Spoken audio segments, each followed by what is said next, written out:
Why did one careless joke end my marriage? How could a few laughs at his expense turn into legal papers on my doorstep? I thought I was proving how confident we were as a couple, that nothing could shake us. Now I see the truth. He was never laughing with me, only waiting for the right moment to walk away. I used to think marriage could survive anything if you just laughed enough. That's what I told myself whenever Owen got quiet after one of my jokes. He'd sit there with that patient look, like he was trying not to flinch, and I'd say he needed to lighten up. I wasn't cruel. At least, I didn't think so. I just believed teasing kept things fun, kept us from turning into those dull couples who stare at the TV and forget how to talk. My name's Clara. I'm 33, and until a few months ago, I thought I understood my husband better than anyone. We'd been together nearly 10 years, with one daughter, Sophie, who thinks her dad can fix the world and that I make the best pancakes. From the outside, we looked solid. Mortgage paid on time, family photos lined up neatly, matching coffee mugs with stupid quotes. But somewhere along the way, Owen stopped reacting the way he used to. I'd make a joke at dinner, and he'd just give me that small, tired smile. I remember the night it started to fall apart. We were having drinks with my coworker Leah and her boyfriend. The conversation turned to temptation, harmless talk about crushes. I said, half laughing, that maybe people should be allowed to test their feelings before settling down forever. Leah laughed. Her boyfriend laughed. Even I laughed at how shocked Owen looked. He asked if I was serious, and I said I was joking. Sort of. I thought he'd roll his eyes and move on. Instead, he went quiet again, that same measured silence that always made me feel like I'd done something wrong. Later that night, I messaged one of his friends, Travis, as a joke, just a line saying I was testing my feelings. I meant it as a punchline, something to make Leah laugh when I showed her the screenshot. It wasn't even flirtation, not really. But when Owen found out, the look on his face wasn't anger. It was something colder. Disbelief, maybe. Like he'd just realized the person he trusted most was capable of mocking him for sport.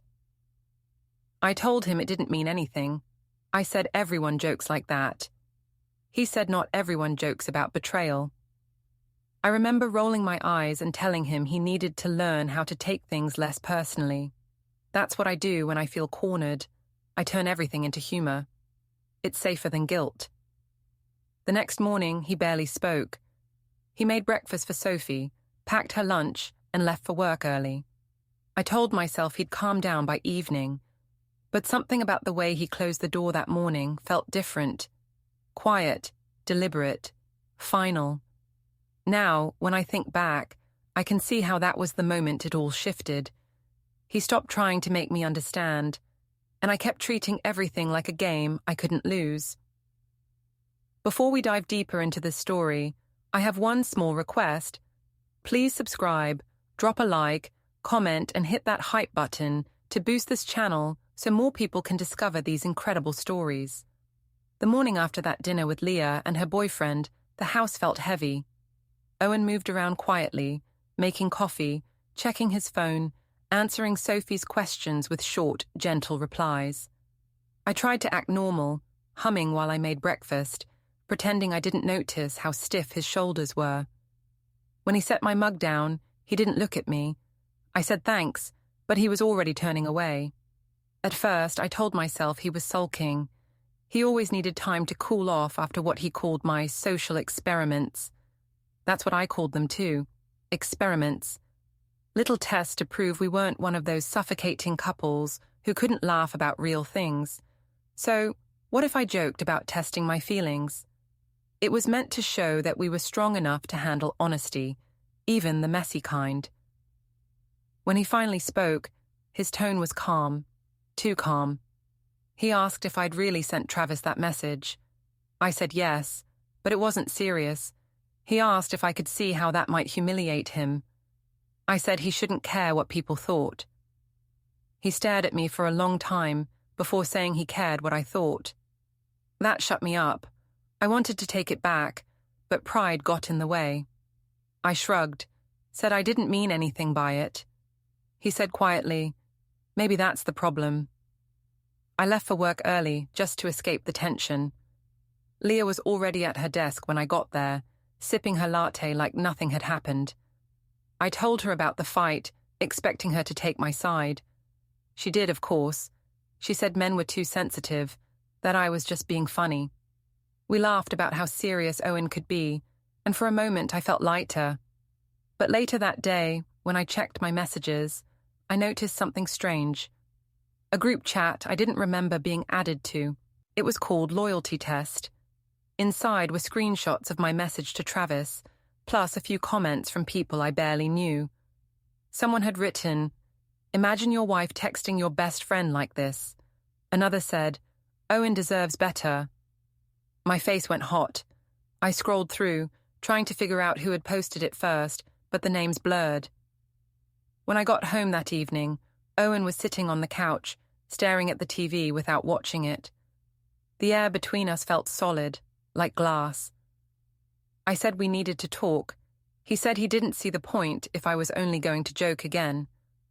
I told him I was serious now. He said, "You keep calling things jokes when they hurt."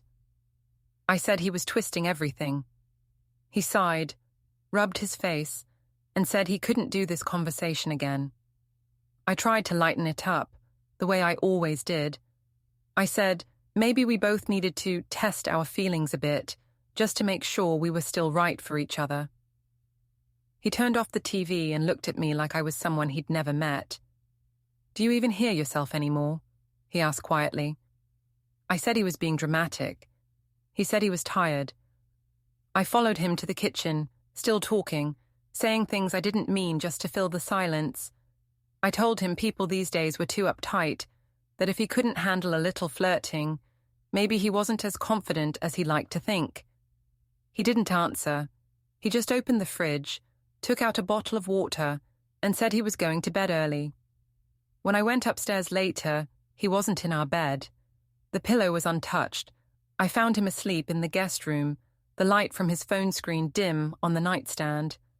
For a second, I almost woke him to apologize, but then I saw his phone. A note app open, a few words typed out. Household expenses. Shared responsibility. I didn't understand it, but the neatness of the list made my stomach twist. I went back to our room, told myself it didn't mean anything.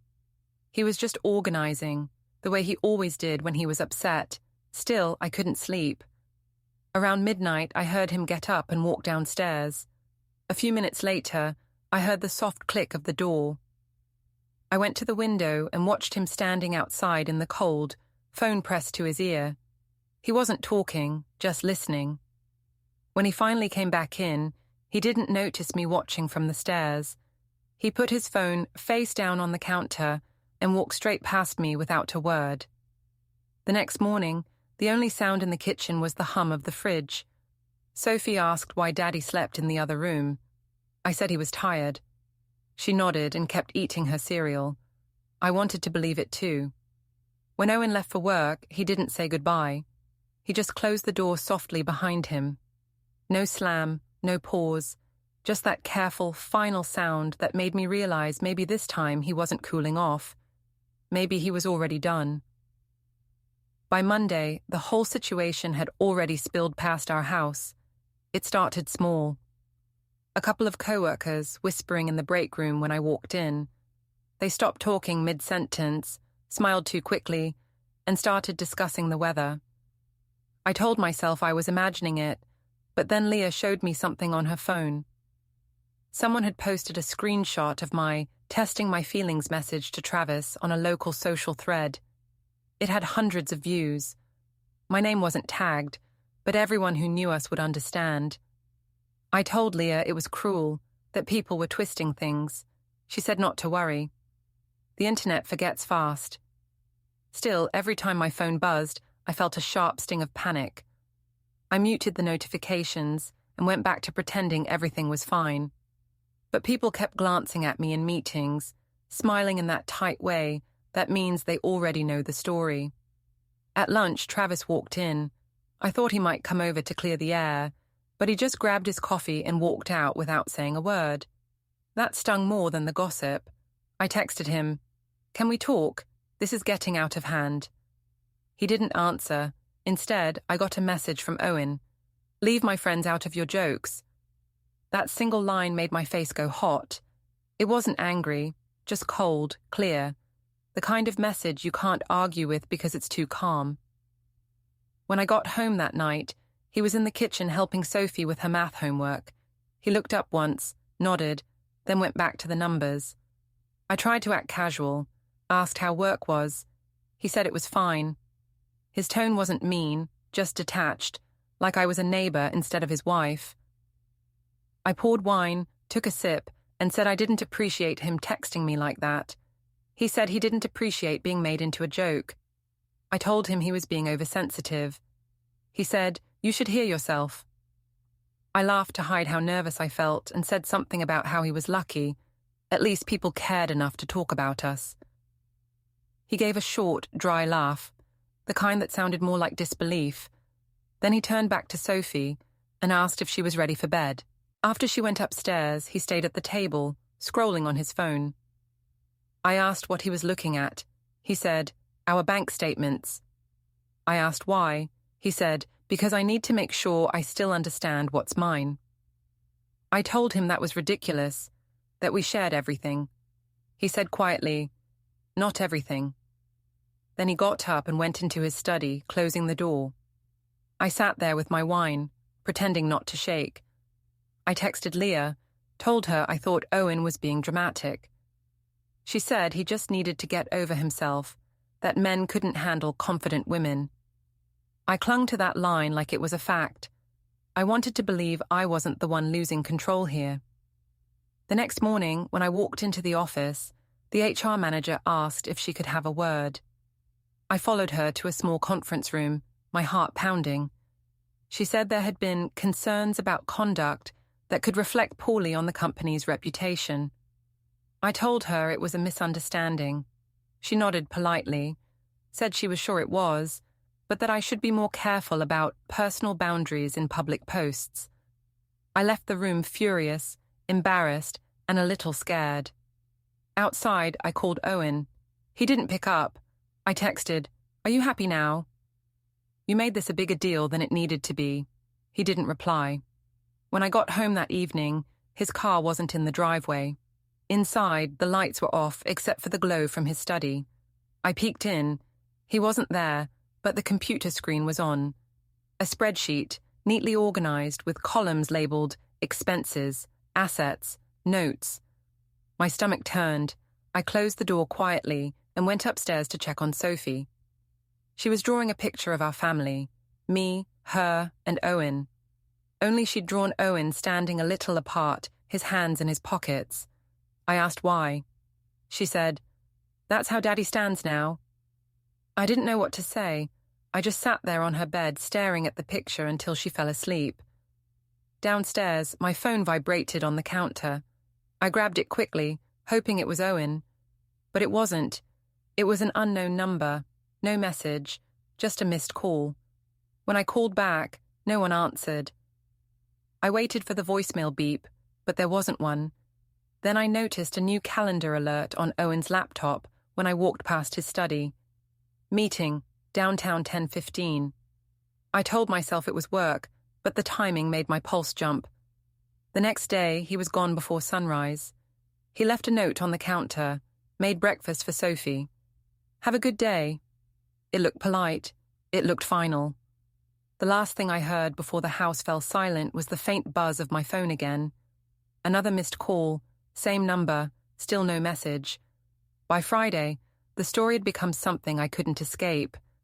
People at work still talked in low voices when I passed, but now strangers were part of it too.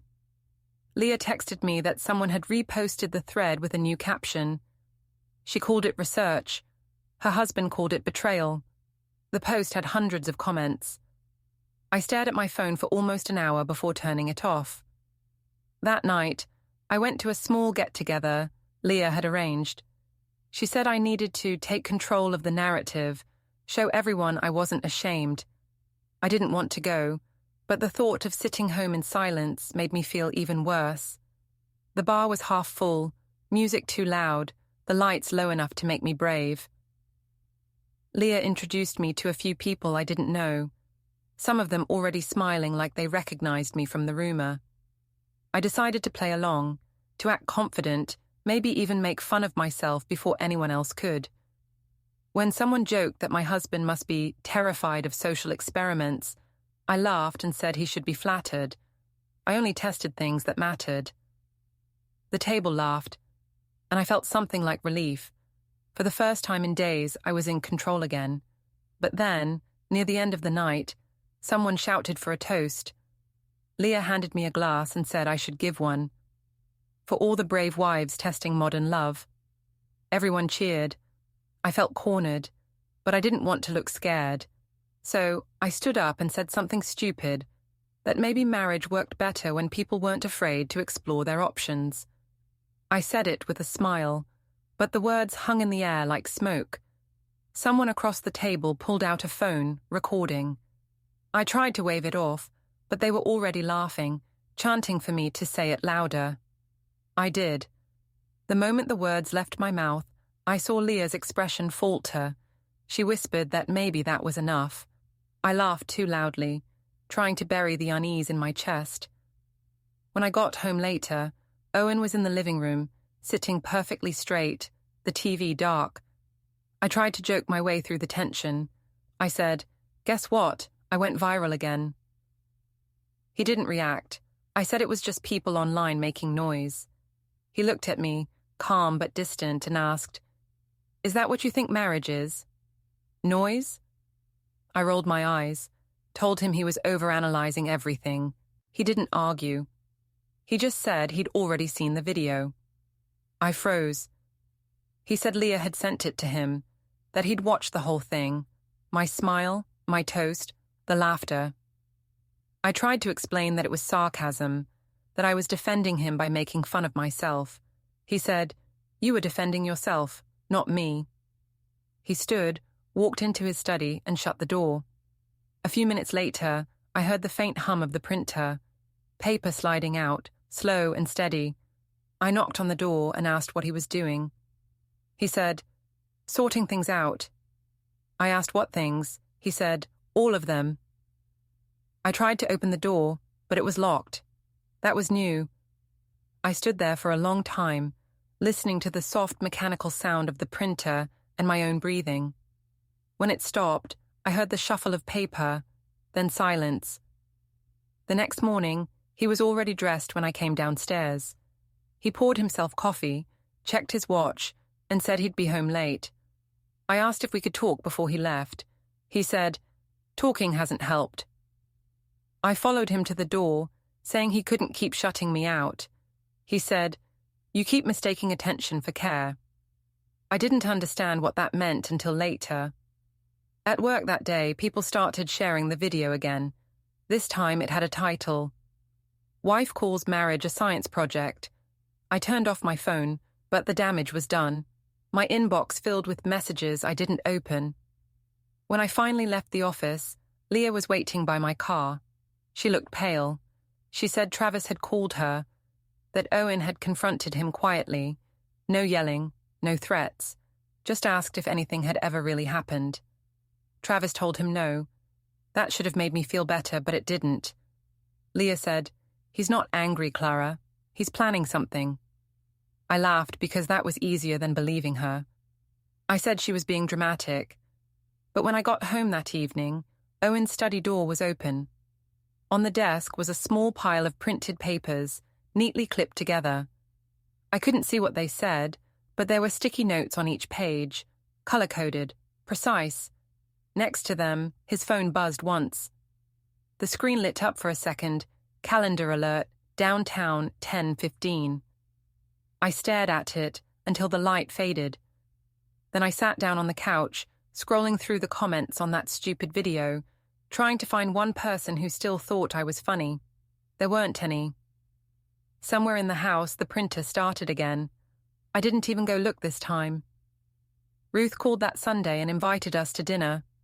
Her voice was polite, careful, the kind she used when she already knew there was trouble. I didn't want to go, but Owen said it would be good for Sophie. So I agreed, hoping a normal evening with family might calm things down. I spent too long getting ready, choosing a dress that made me look soft, dependable, not like the woman in that video everyone had seen. The restaurant was one of those quiet family places, with low lighting and framed photos of pasta dishes on the walls. Ruth and her husband were already seated when we arrived. She smiled at Sophie, but her eyes skipped over me. I kissed her cheek anyway, pretending not to notice. We ordered, and for a few minutes, everything felt almost fine. Sophie told a story about her art project, and Ruth nodded sweetly, asking questions. Then the food came, and the table went quiet. I was halfway through my drink when Ruth set down her fork and said she'd seen something online. She said she hoped it wasn't true. Owen didn't say a word. I felt the blood rush to my face. I said people were exaggerating. She asked what exactly they were exaggerating. I said it was a joke that got out of hand, that I was only trying to make people laugh. She said marriage wasn't supposed to be material for entertainment. I tried to smile, said humor keeps couples strong. Ruth said respect keeps couples strong. I looked at Owen, hoping for backup, but he was staring at his plate. I felt small then, trapped. So I did what I always do. I got defensive. I said Ruth had never liked me, that she was just waiting for me to fail. Her expression didn't change, but she said quietly, "I liked you fine when you treated my son with kindness." The words hit harder than I expected. Sophie looked between us, confused. I tried to pull the conversation somewhere lighter, but no one followed. Owen asked for the check. Ruth said she'd cover it, and he told her not to. The tension was thick enough to taste. Outside, while Owen went to get the car, Ruth touched my arm. She said, "If you love him, stop pretending this is a joke." I wanted to argue, but her eyes were calm, steady, impossible to fight. I nodded instead, though I didn't mean it. In the car, the silence was unbearable. Sophie sat in the back, humming softly, trying to fill the quiet. I finally said I was sorry Ruth embarrassed him. He said, "She didn't embarrass me. You did." That hurt, but I didn't let it show. I said I didn't understand why everyone was acting like I'd done something unforgivable. He said, "You still don't see what you're doing." That night, I couldn't sleep. Around midnight, I heard his phone buzz. He was downstairs again. I crept to the landing and peeked through the railing. He was at the table, typing something on his laptop. The light from the screen made his face look unfamiliar, calm, distant, focused. Then I noticed a calendar alert appear. Downtown, 10:15. Confirmed.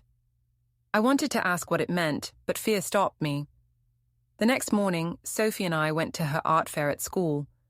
Parents were chatting, laughing, smiling. I could feel some of them looking at me, whispering. I smiled back too brightly, pretending not to hear. When Owen arrived later, Sophie ran to him, waving her painting, a picture of our family. But again, she had drawn him apart, standing on the other side of the paper. After the fair, while we waited in the car line, Sophie asked quietly if Daddy was still mad at me. I said no, of course not. She said, "Then why doesn't he laugh with you anymore?" The question made my throat close. I said sometimes grown-ups just forget how. She frowned. "Maybe you should remind him." When we got home, Owen was already there, sitting on the couch with his laptop open. I told him about Sophie's art and her question. He didn't smile. He said he was glad she was thinking. I asked what that meant. He said, "It means she notices more than you think." I told him we needed to stop this distance before it ruined everything. He said calmly, "It already did." Then he stood up and went into the study. I followed him to the doorway and asked why he was doing this to us. He said he wasn't doing anything. He was just preparing for peace. His phone buzzed again.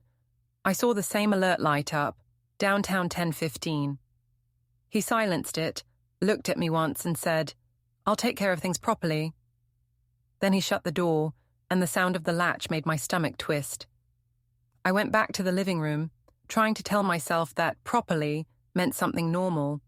Maybe counseling, maybe time apart. But the word kept replaying in my head, heavy and unfamiliar, as if it meant something I wasn't ready to hear. The next week felt like living inside a quiet storm. Nothing looked different, but everything had shifted. Owen was still home, still polite, still present, but not really there. He cooked dinner, folded laundry, helped Sophie with her spelling.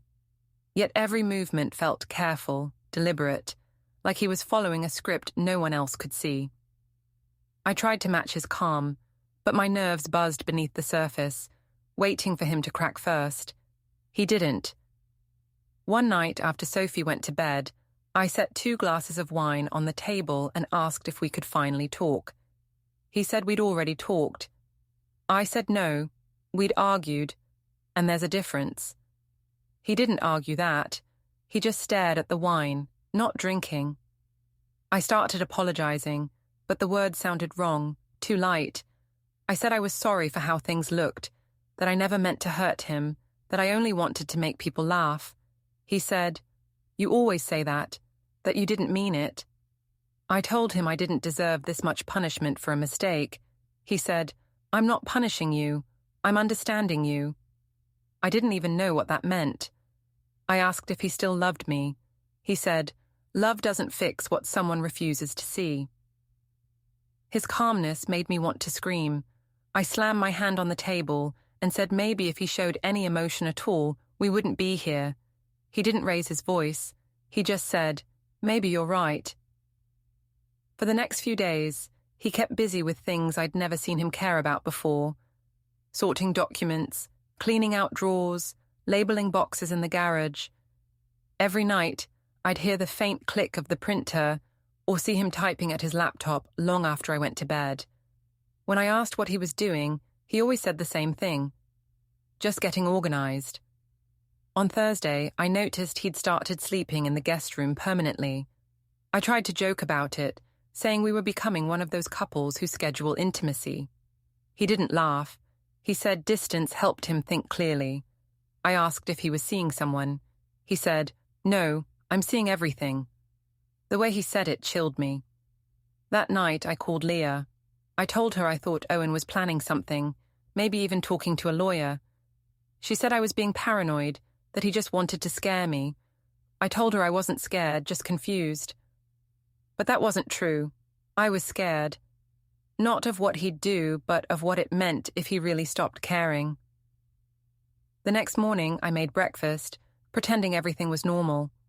I asked if he wanted to eat. He said he already had. I asked if we could do something together over the weekend. Take Sophie to the park, maybe dinner out. He said he'd think about it. Then he grabbed his briefcase, paused at the door, and looked at me with that same quiet composure. "I'll handle things properly," he said. Then he left. The phrase stuck in my head all day. Properly. I repeated it while washing dishes, while folding laundry, while scrolling through the endless comments under that video. Some people still mocked me. Others said they pitied Owen. Every word felt like a cut I couldn't stop reopening. I wanted to post something new, to explain myself again, but I stopped. For once, I didn't know how to spin the story. That evening, I waited for him to come home. When he did, he looked exhausted but strangely peaceful. He sat on the couch beside me, hands clasped. I said I'd been thinking about us, about how we could start over. He said starting over only works when both people admit what broke things. I said, "I already did." He said, "No, you admitted you embarrassed yourself, not that you hurt anyone else." I didn't answer. I couldn't. He stood, went to his study, and came back with a slim folder. He placed it on the table but didn't open it. "I'm keeping notes," he said softly. "Dates, conversations, everything." I laughed nervously, asked if he was writing a diary. He said, "No, just keeping a record." I wanted to ask what kind of record, but something in his tone stopped me. Instead, I asked if this meant we were finished. He looked at me, not angry, just certain. It means I'm done pretending this is repairable. He went upstairs, leaving the folder closed on the table. I stared at it for a long time, afraid to touch it. Eventually, I slid it into the drawer, telling myself it was nothing, just another one of his organized habits. But deep down, I knew it was the start of something final. When I went to bed, the guest room light was still on. I stood outside the door, listening. No typing, no movement, just the faint sound of him breathing evenly, already at peace with the decision I hadn't yet understood. Saturday morning started quiet, the kind of quiet that usually means safety. Sunlight poured through the kitchen window, making everything look too calm to be real. Owen was dressed already, drinking coffee at the counter. I asked if he wanted breakfast, and he said he had to go downtown for a few hours. My stomach knotted because I knew what that meant. The calendar alert. Downtown 10:15. It wasn't a mystery anymore. I told him I was coming with him. He said it wasn't necessary. I said I didn't care. He looked at me for a long moment, then nodded once. "All right," he said. He didn't sound angry or surprised, just resolved. The drive into the city was silent except for Sophie's drawing paper rustling in the back seat. She was coming too, since Owen said they'd stop by the library afterward. I stared out the window, my pulse matching the traffic lights. I told myself this was just about some work thing, maybe a meeting, maybe something harmless. But deep down, I already knew. When we parked near the plaza, Owen told Sophie to stay in the car with her coloring book for a minute. He said he just had to drop something off. I followed him out anyway. The air smelled like rain, even though the sky was bright. People were walking up and down the courthouse steps, holding folders and papers. My throat went dry. "Owen, what's going on?" I asked. He said quietly, "You'll see in a moment." Before I could press further, a man in a suit approached, holding a clipboard. "Mrs. Vale?" he asked. I blinked at him, confused. "Yes?" He confirmed my name, then handed me an envelope sealed with a small blue tab. "You've been served," he said politely, then walked away. The world seemed to tilt sideways. I looked down at the papers in my hand, trying to read through the blur. The words felt unreal. Petition for dissolution of marriage, temporary custody and financial orders. I looked up at Owen, shaking my head. "You can't be serious," he said. "I told you I'd handle it properly." I started laughing, a sharp, nervous sound that didn't feel like me. I said this was ridiculous, that people get through worse. He said, "They get through it when both people want to change." People walking by slowed down, glancing at us. I lowered my voice and asked how he could do this in public. He said he didn't plan it that way, that I'd insisted on coming. My hands were shaking so hard the papers fluttered against my chest. "You really want to destroy our family over a joke?" I asked. He looked at me evenly. "You destroyed it when you stopped treating it like one." Behind him, Ruth appeared, holding Sophie's hand. She must have come to pick her up, though I didn't even remember seeing her car arrive. Sophie looked at me, her eyes wide, unsure. I forced a smile, told her everything was fine.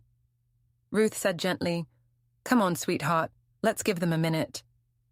They walked toward the car while I stood there, still gripping the papers. Owen's voice was steady. "This isn't revenge, Clara. It's responsibility." I said I could change. I said we could fix it. He shook his head. "You always say that right after the damage is done." I told him he was humiliating me. He said quietly, "No, you did that to yourself." Someone nearby pulled out a phone. The tiny click of a camera shutter broke the air. I turned toward the sound and saw a woman quickly look away. I wanted to scream at her, but the lump in my throat was too thick. Owen stepped closer and spoke softly.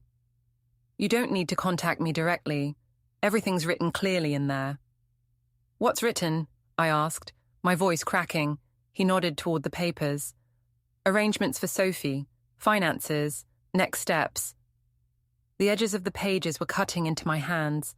I wanted to tear them up, to make it all disappear, but I couldn't move. He glanced toward Ruth and Sophie, then back at me. "Take care of yourself," he said and turned away. I stood there, frozen, as he walked down the steps. The sound of his shoes on the concrete echoed too loud, too final. The wind caught the top sheet of the stack, pulling it free. It landed at my feet, temporary custody of minor child, Sophie Vale. My name printed beneath his in smaller type. I bent to pick it up, my vision spinning. A crowd of strangers passed by without looking twice. Somewhere behind me, another phone clicked. Maybe the same woman. Maybe someone else capturing this moment forever. The one where I finally realized it wasn't a joke anymore. When I looked up again, Owen was gone. The courthouse doors closed behind him, sealing the space between us. I stood in the sunlight, holding the papers that would end everything I thought I could laugh my way through. Then the wind rose again, lifting one loose page into the air. It spiraled once, caught the light, and drifted away. Don't forget to hit like, subscribe, and turn on the bell so you don't miss the next story. Write in the comments from which city you are watching.